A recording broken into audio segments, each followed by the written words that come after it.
आज ना हाताला चटके न बसता न पाक करता तिळाच्या वड्या कशा करायच्या ना ते मी तुम्हाला सांगते। त्यासाठी मी 1 वाटी तीळ मस्त 2च मिनटं कढईत भाजून घेतले।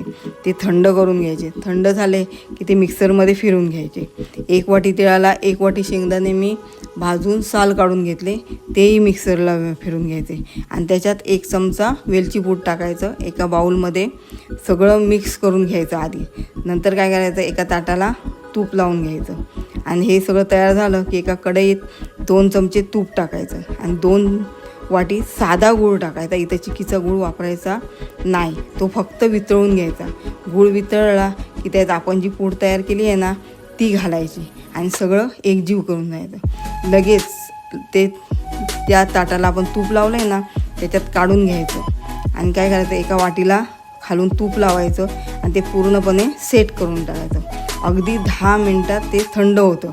थंड झालं की सुरीने त्याच्या वड्या पाडून घ्यायच्या। ह्या वड्या नक्की करून बघा,